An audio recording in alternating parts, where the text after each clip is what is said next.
मैं पिताजी को पुकारता हूँ।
यदि तुम तनिक भी हिले यहाँ से तो इससे भी कड़ा दंड दूंगी मैं। बहुत धूप लग रही है, मैं जल रहा है। धूप भी कितनी तीखी है।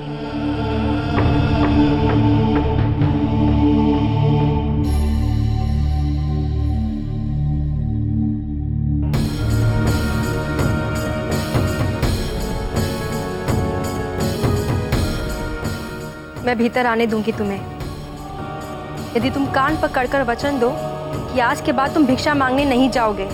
माँ, ये तो धर्म के विरुद्ध जाना होगा ना।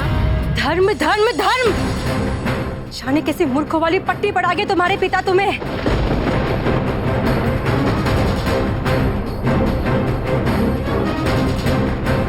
ठीक है, भुगतो। जब तक वचन ना दोगे मैं भीतर नहीं आने दूंगी तुम्हें।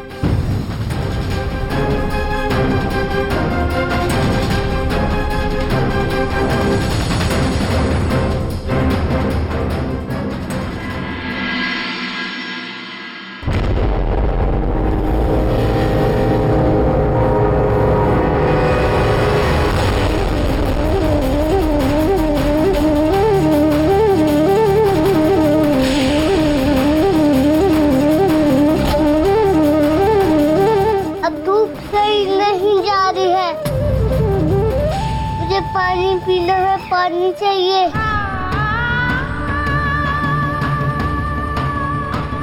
इसकी तो दशा ही बिगड़ती जा रही है। क्या चलकर माता से क्षमा मांग ले और उन्हें वचन दे दे? नहीं, पिताजी ने सिखाया था ना कि धर्म के मार्ग पे बहुत सारी कठिनाइयाँ आएगी। भगवान श्री कृष्ण ही हमारी रक्षा और सहायता कर सकते हैं। हमें उनसे ही प्रार्थना करनी चाहिए कि वो हमारी सहायता करे।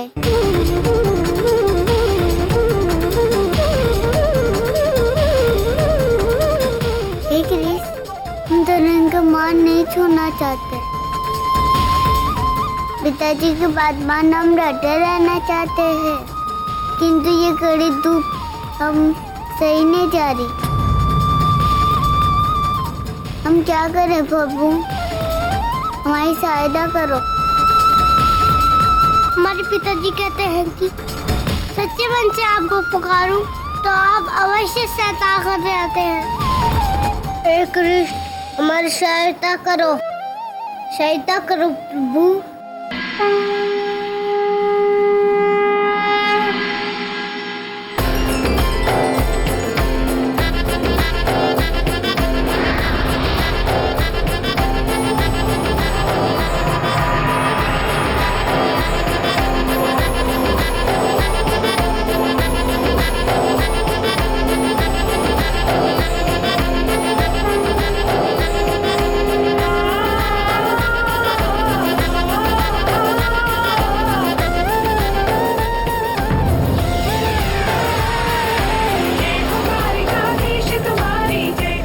ये अचानक कैसा अंधेरा छा गया? ये कैसा ग्रहण लग गया? सूर्य देखो। शीघ्र घर चलो, न जाने कैसा संकट आने वाला है।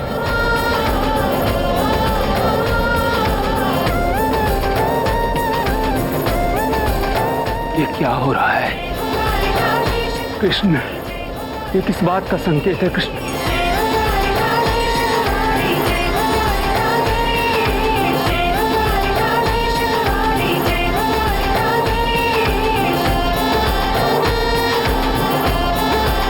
अरे वाह, कृष्ण ने हमारी विनती सुन ली, डूब तो गई।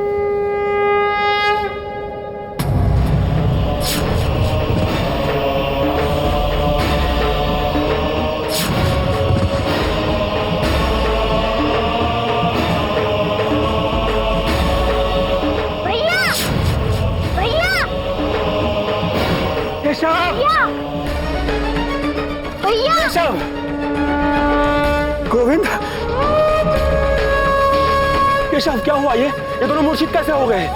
पिताजी, हम भिक्षा मांगने जा रहे थे, माँ ने हमें पकड़ लिया और दंड दिया कि हम पूरे दिन धूप में रहे। इन दोनों से धूप सहा नहीं गया। पिताजी, जैसा आपने बताया था, हमने वैसे ही कृष्ण जी का स्मरण किया और उनसे सहायता मांगी, तो उन्होंने सूर्य भगवान को ही ढक दिया।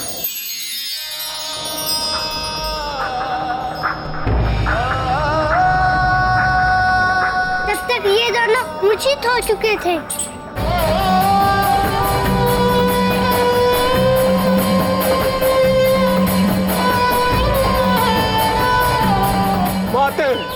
माते जल!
तुम अपने बच्चों के प्रति इतना कठोर कैसे हो सकती हो? इन्होंने ऐसा कौन सा जघन्य अपराध किया था सुशीला? इन्हें ऐसा दंड दिया तुमने? मेरी संतानें होकर ये भिक्षा मांगने जाए, क्या ये कोई छोटा अपराध है? एक ब्राह्मण जब भिक्षाटन करता है तो वो कोई लज्जा की बात नहीं होती, वो धर्म की बात होती है, कर्म की बात होती है। मेरे बच्चे तो अपने धर्म का पालन कर रहे थे। ये ज्ञान कहीं और जाके बांटिए आप। ये बच्चे धर्म क्या जाने? ये तो मात्र अपने पिता की कही बात का अंधे बहरे बुद्धिहीन अनुसरण कर रहे हैं। रही बात आपके त्रिलोकी नाथ की, उन्हें इतनी ही चिंता होती आपकी बच्चों की तो वो आपको सद्बुद्धि देते। सुशीला, तुम भगवान पे भी संदेह कर रही हो? तुम अनुचित मार्ग पे निकल चुकी हो सुशीला। मेरे बच्चों को भी उसी मार्ग पे ले जा रही हो, किंतु मैं उन्हें उचित और अनुचित का अंतर आपको समझना है, मुझे नहीं। किंतु आपको यदि मेरा मार्ग इतना ही अनुचित लग रहा है अपने पुत्रों की इतनी ही शत्रु लग रही हूँ मैं? तो रखिए इनको अपने साथ।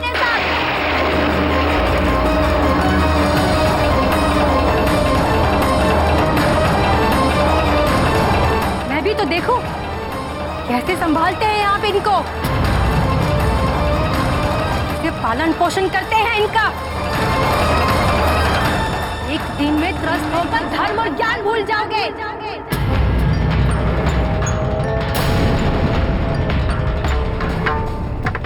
ए मोहन, तुझे भी जाना है तो जा अपने पिता के साथ।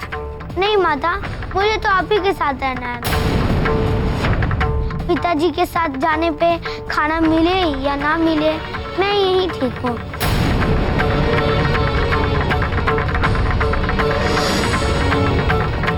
देखती हूँ आपका ये हठ और अंधभक्ति कितने समय और टिकती है।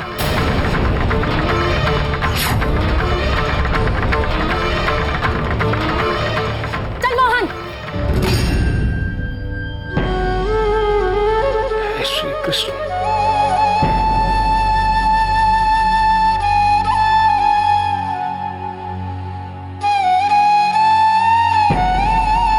मेरे साथ रहोगे?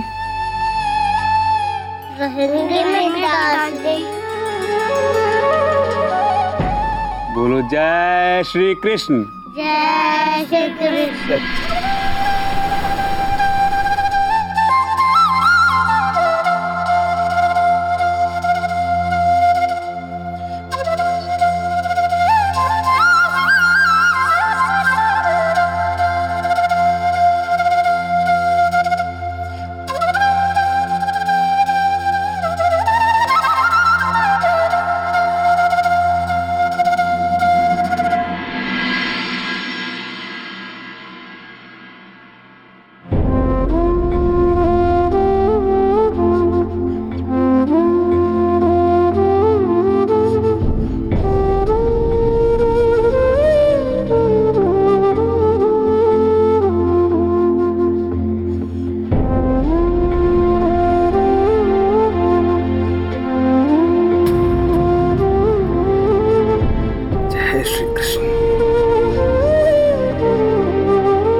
बच्चों,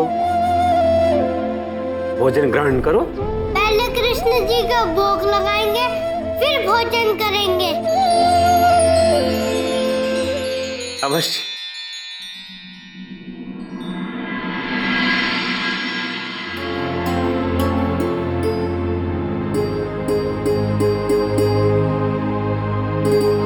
सत्यभामा, क्या हुआ? किस सोच में डूबी हो? स्वामी, हमें सुशीला भाभी और सुदामा जी के बीच का ये अलगाव देख बहुत दुख हो रहा है। कितना प्रेम हुआ करता था उन दोनों में, वो भी उस दरिद्रता में। सुदामा जी के आने से पहले सुशीला भाभी भोजन का एक दाना तक ग्रहण ना करती थी। उनका दिया जैसा भी हो पहन ओढ़ लेती थी। ये धन उनके उस प्रेम को खा गया। कुछ कीजिए ना स्वामी, उन्हें पुनः एक दूसरे के निकट लाई। अपने मित्र के उस टूटे परिवार को पुनः जोड़ क्यों नहीं देते आप? देवी, इस पृथ्वी पर सब कुछ नियत है। बारिश की पहली बूंद से लेकर प्रलय तक समय से पहले मैं कैसे कुछ कर सकता हूँ? सही समय है। नहीं स्वामी, प्रेम के लिए भी भला कोई सही समय होता है क्या? आपको अभी के अभी कुछ करना होगा। ठीक है सत्यभामा, तुम हट कर रही हो, इसलिए मैं प्रयत्न करके देखता हूँ।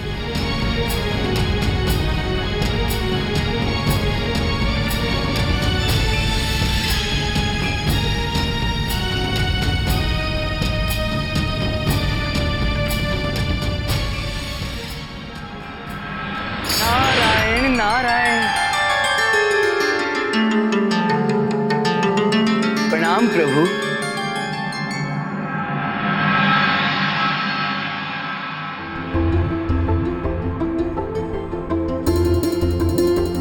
हे सुदर्शन चक्रधारी, मेरा अहोभाग्य है जो आपने मुझे पुकारा।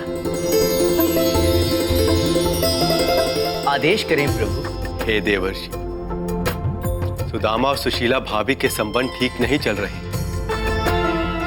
मैं चाहता हूं कि आप जाएं और जाकर उनके आपसी मतभेद मिटाएं और उन दोनों को एक दूसरे के समीप लाने का प्रयास करें। नारायण नारायण प्रभु, ये तो बड़े ही सम्मान की बात है मेरे लिए जो आपने मुझे अपने किसी कार्य के योग्य समझा। मुझे आशीर्वाद दीजिए प्रभु। नारायण नारायण।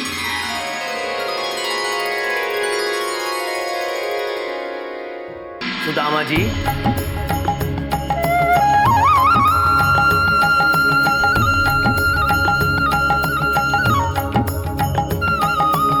लो, आपने तो हमें पहचाना ही नहीं।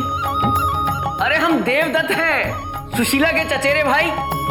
ओ देवदत्त, क्षमा करना देवदत्त, तुम्हें मैंने अंतिम बार तब देखा था जब तुम छोटे से थे। इतने बड़े हो गए हो, कैसे पहचान में आते? और बताओ कैसे हो? यूं अचानक बिना सूचना दिए कैसे आना हुआ?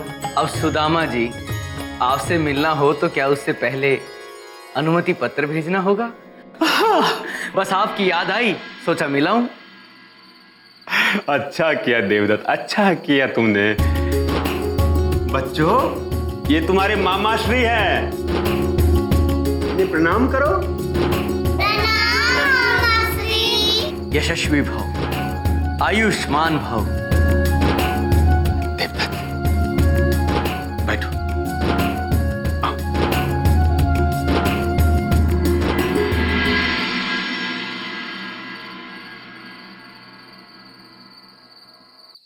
और सुनाओ।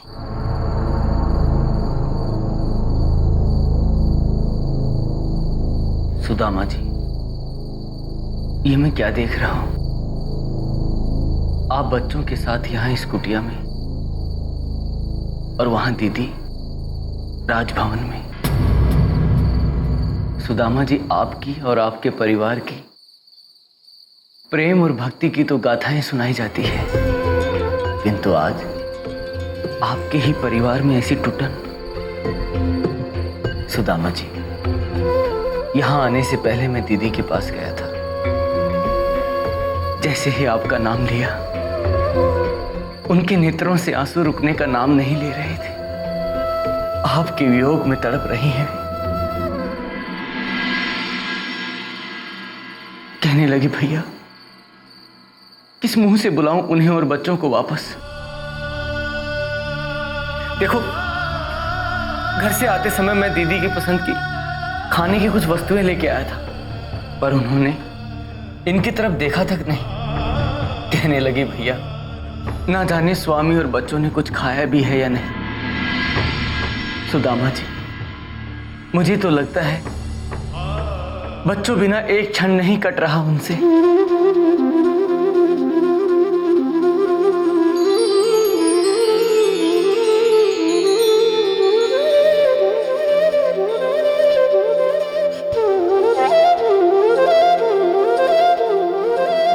सुदामा जी, आगे एक अति आवश्यक कार्य है, मैं रुक नहीं पाऊंगा। अब मुझे चलना होगा, मुझे आज्ञा दें। देवदत्त, तुम्हारा आना मुझे बहुत अच्छा लगा। समय निकालकर पुनः आना। जैसी प्रभु की इच्छा होगी वैसा ही होगा। जय श्री कृष्ण। जय श्री कृष्ण। अब मैं चलता हूँ।